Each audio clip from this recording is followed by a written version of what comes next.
You've been able to work with some really great teams. So you are one of the few guests that I've had on here who has only worked in independent. So how do you think that happened? Um, I'd like to say luck, Okay. but luck, I don't really believe in luck. It's more of when I grew up in a very, very, very small town. Like, let's think Mayberry. And if nobody knows what Mayberry is, Google it because I'm not explaining it. But I'm, from a town where I didn't even know what an interstate was until I moved to Richmond to go to school. And so I got a after school job when I was a freshman in high school in 1998.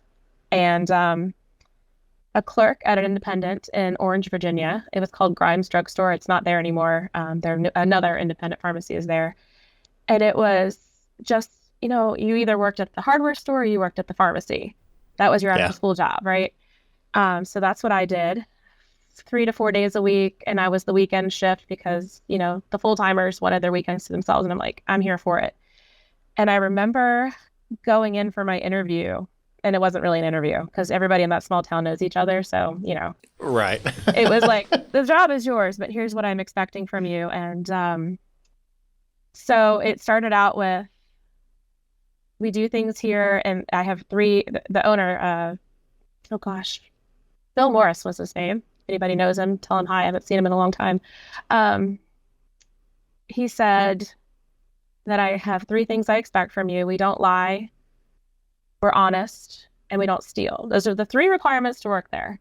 Um, and it hit hard one day. I was working a Friday, and a lady came in and could not afford her medications, the copays on her medications.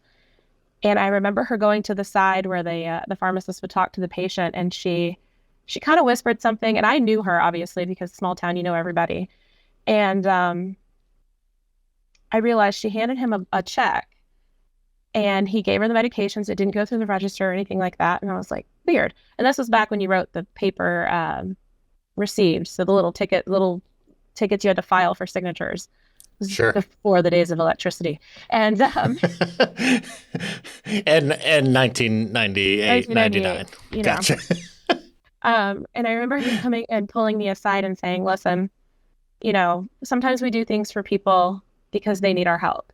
And what had happened was she didn't have the money that day. It was going to come around the next week. So he was going to hold her check for her and cash it when she had the money. But he wanted her to have her medications. And that was when it really hit that community independent pharmacy, especially, um, means more than just filling prescriptions.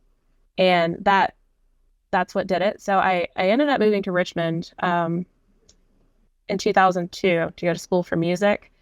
And again, independent pharmacy is a small world.